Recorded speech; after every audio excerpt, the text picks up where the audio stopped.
Hi everyone, and welcome to episode 3 in my series covering the figures from Atomic Mass Games' Marvel Crisis Protocol. In this episode we're going to be taking a look at Victor Creed himself, Sabretooth. He is a fairly simple colour scheme, but it involves a lot of yellow, a traditional problem colour for a lot of mini painters. As you can see, he's already been assembled and primed, though I'm keeping him separate from his base for the ease of painting it later, but that's just personal choice. We'll take him through the base coats, followed with some highlights and glazing before tackling the base and finally giving him a coat of varnish. With that all said, let's crack on with some base coats.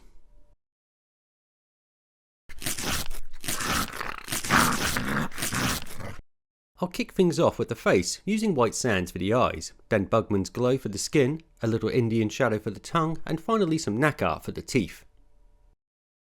You may find that it helps to snap a couple of pictures of the primed mini on your phone to refer back to throughout for the light values. So here I'm just painting in the eyes, followed by the skin, which I'm desaturating with a little black.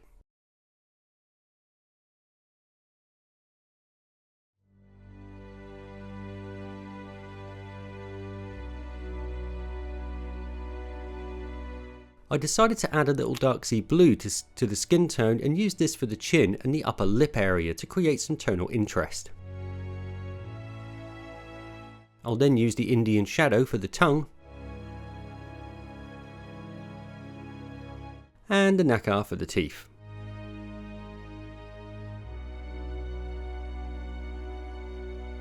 For the brown, I want to start quite dark, so I'll be mixing equal parts of brown leather and black leather.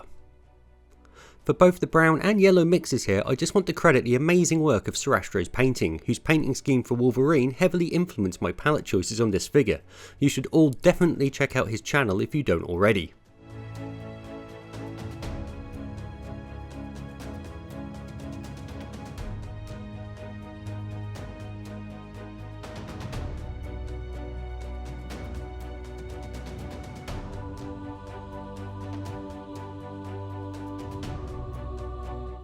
This will probably need a couple of coats to get a smooth coverage. Here I'm just adding in the triangular detail on his feet as well as the soles.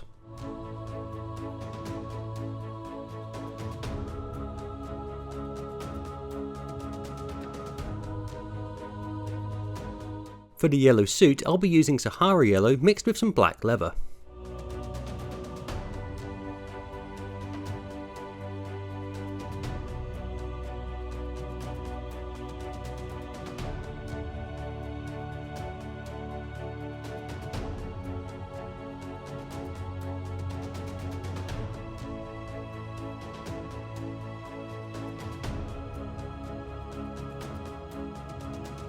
You can see here that it's definitely going to take a couple of coats to get a solid opaque base.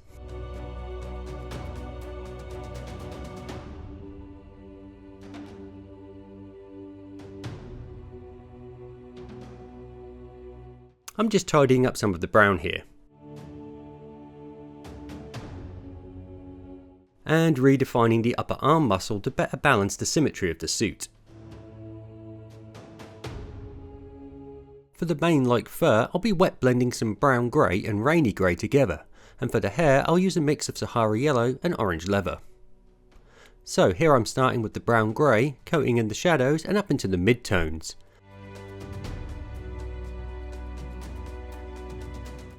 Then coming in with the rainy grey for the lighter upper half of the fur, moving fairly quickly and keeping both paints on the thicker side as I now blend the two together where they meet.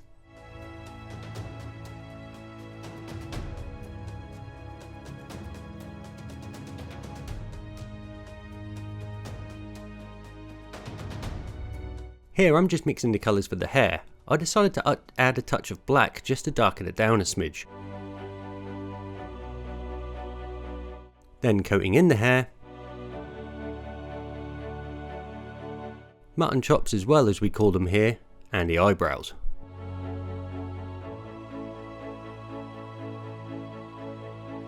I played around with the amount of orange leather in the mix until I reached a tone I was happy with. Finally, I touched in the claws with some Abyssal Blue, though this is completely optional at this stage. With the base coats now complete, we can now begin highlighting.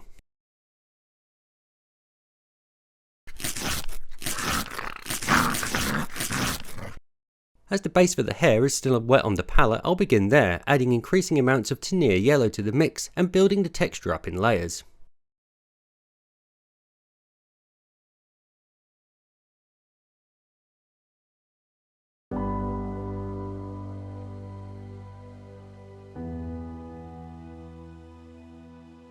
Not forgetting the eyebrows and facial hair, which I'll also stipple on to help create some texture.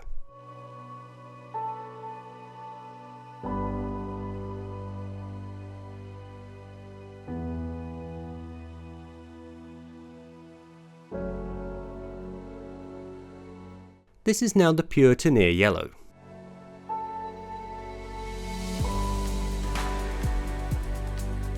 Next, I'll work up the skin from our base using Cadian Flesh Tone and Kislev Flesh, building the layers again as before. Starting with a mix of the base and Cadian Flesh, I'll be broadly covering the face with this, leaving only the deepest shadows.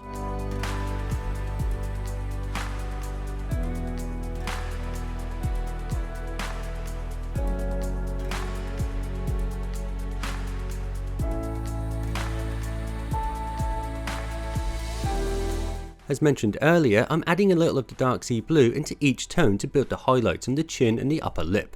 I'm using a size 1 brush from Rosemary & Co here, which I find holds a fantastic point for this kind of work. You can find an affiliate link in the video description if you're interested in one yourself. This is now pure Cadian Flesh Tone.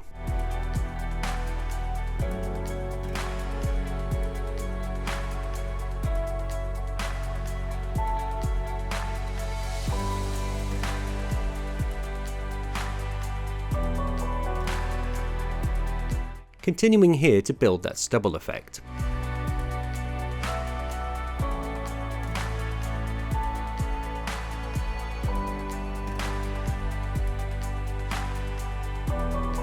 Blending them up with the Kislev Flesh to form the highlight.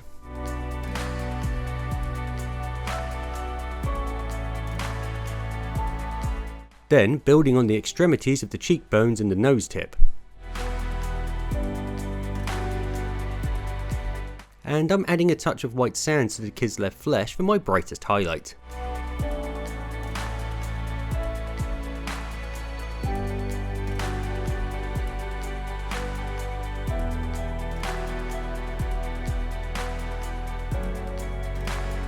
Here I've added a little of the white sand to the Sahara Yellow to push up the hair highlights a touch more.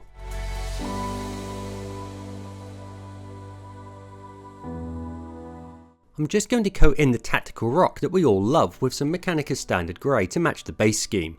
I'll do this quickly now as I want to apply a dry brush and some shades, and I don't want to risk hitting the finished yellow with these later.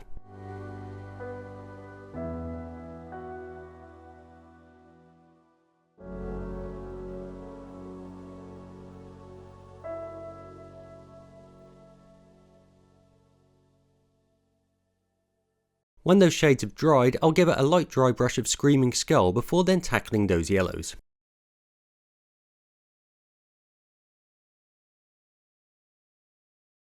As we've done previously, we'll work up gradually from our base into a mix of Soul Yellow and Sahara Yellow, finally adding some white sands.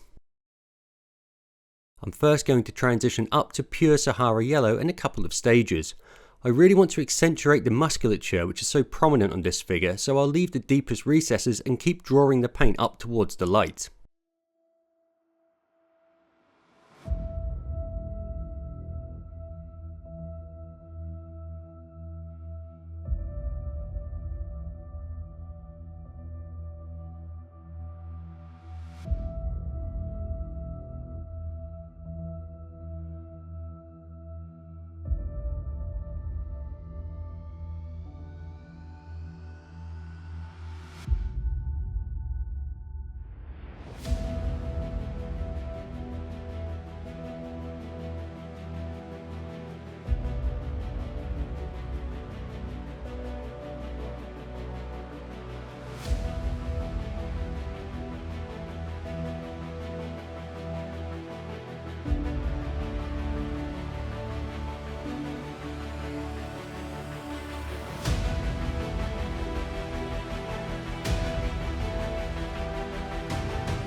This is now the pure Sahara Yellow.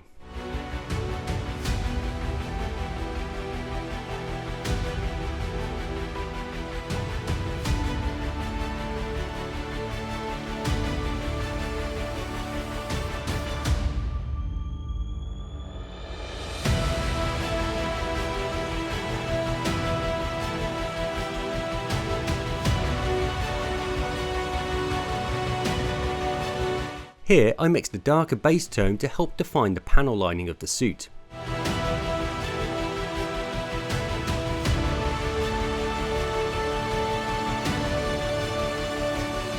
I'm now building up to the highlight of Soul and Sahara Yellow. I'll focus this more towards the top of the muscles, trying to create a natural feel to them and referring to my zenithal images for fairly accurate placement.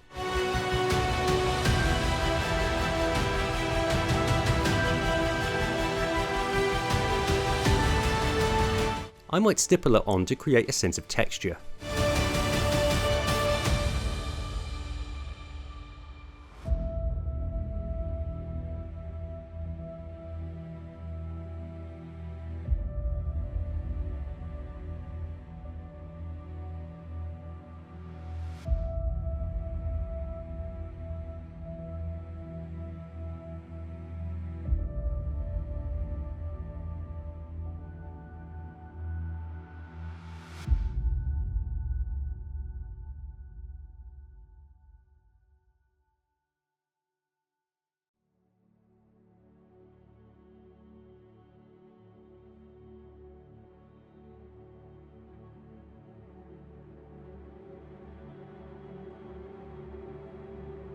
I'm just glazing in the shadow tone again to better define those muscles.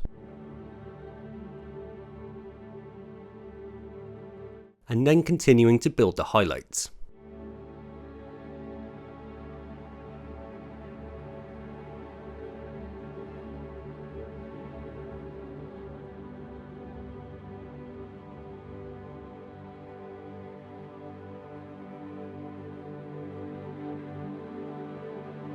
I've now added the white sands into the Soul to Near mix to push the contrast even further.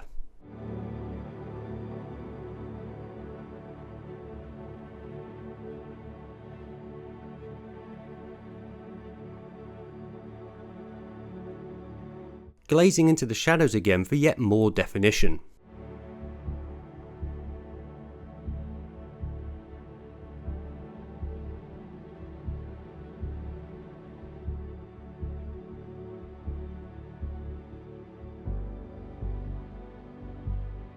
Then doing the opposite and glazing up towards the highlights using a thinned mix of our highlight tone.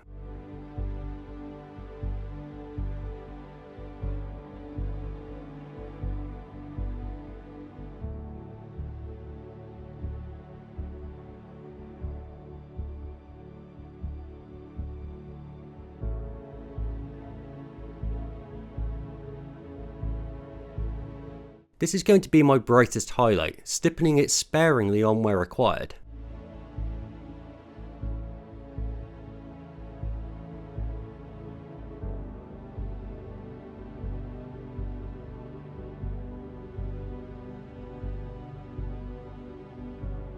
Before finally making a glaze of pure Soul Yellow and carefully applying it to the mid-tones to help boost the saturation.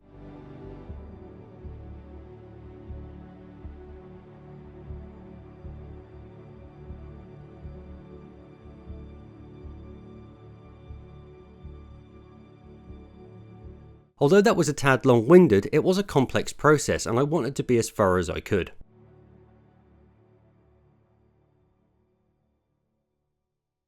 For the browns, we'll be following the same process, building through a mix of orange leather and pink flesh, then onto our highlight of Sahara Yellow and golden skin. So here I'm just mixing the orange leather and pink flesh before adding it into the base mix in a couple of stages.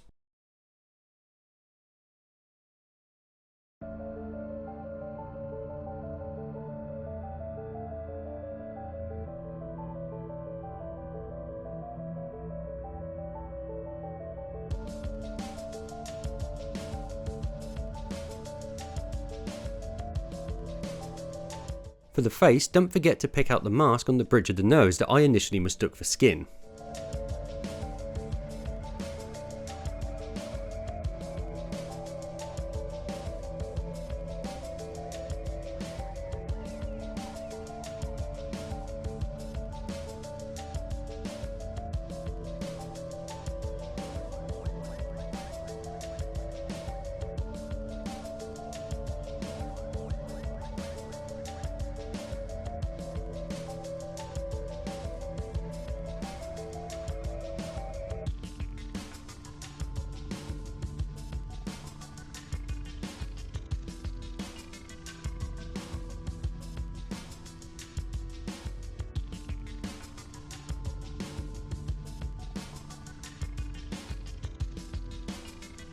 This is our mid-tone of almost pure orange leather and pink flesh.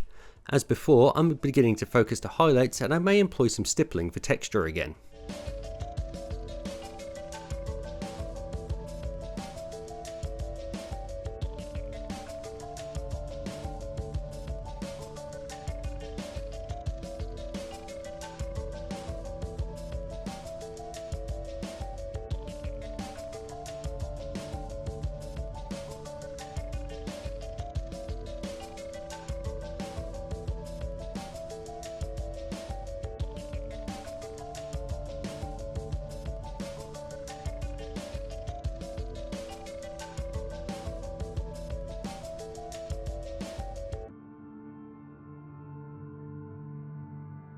Here I'm mixing the Sahara Yellow and golden skin for the highlight, and mixing it in as before.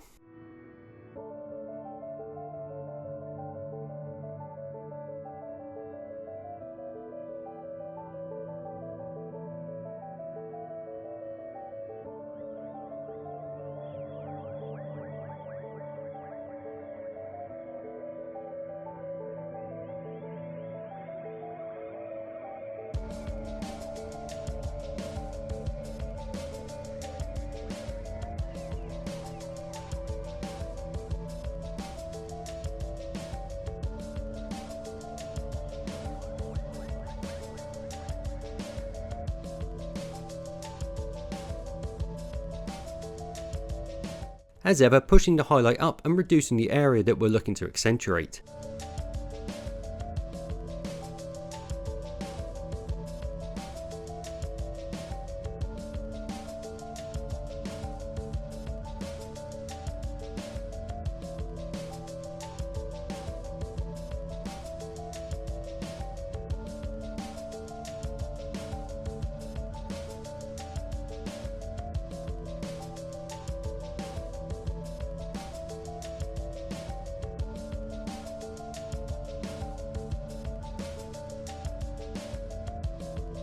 I'm now focusing some highly reflective points at the zenith of our highlights.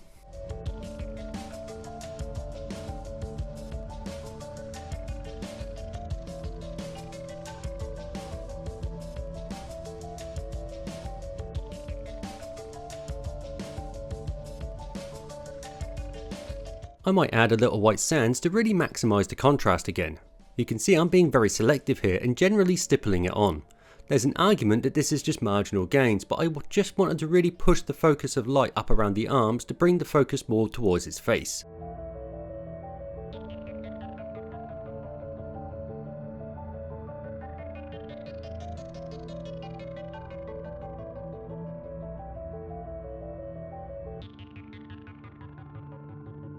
Before returning to our mid-tone and glazing over some of the transitions to better smooth them out and again increase the saturation as I did with the yellow.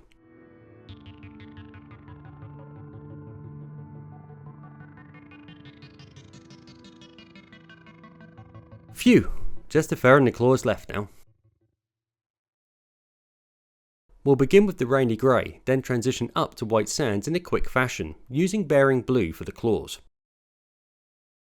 So here I'm just starting to add a broad highlight to all of the fur texture with the rainy grey.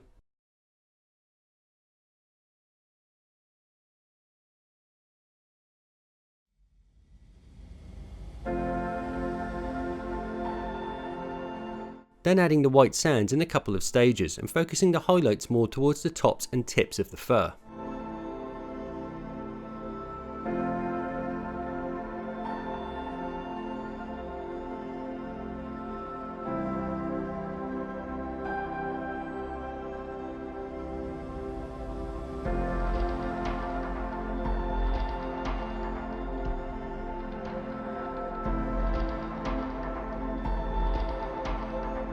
This is the pure white sands for our most extreme highlights.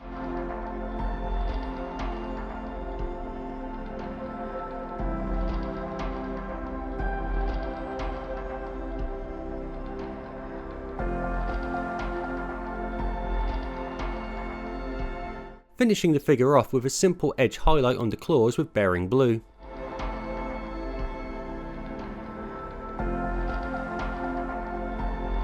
Followed by a spot of white sand on each tip.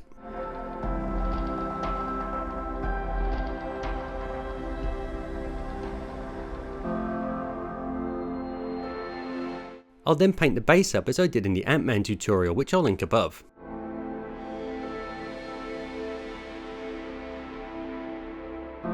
Including painting the rim a matte black. When that's all dried, I'll then superglue the figure into place.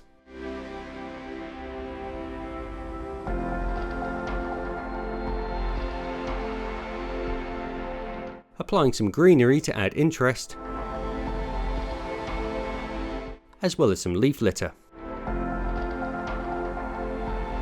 Then adding some urban scatter,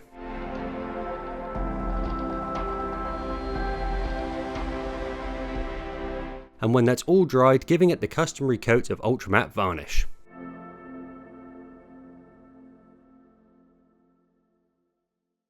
This completes Sabretooth, and I do hope that you've enjoyed the episode as much as I've enjoyed making it. As always, a full list of paints used is on your screen and will be included in the description below. This was a personal milestone for me, as I've never been overly happy with how my yellows have turned out in the past, but feel that this figure marks a big turning point. If you've enjoyed the episode, then feel free to hit that like button, subscribe and leave a comment. I like being able to engage with you all and try to endeavour to respond promptly. You can keep up with my latest projects and upcoming videos through the community page here, as well as on Facebook and Instagram. I'd like to thank you all so much for watching, and I hope that you all enjoy the rest of your day. Until next time folks, bye for now.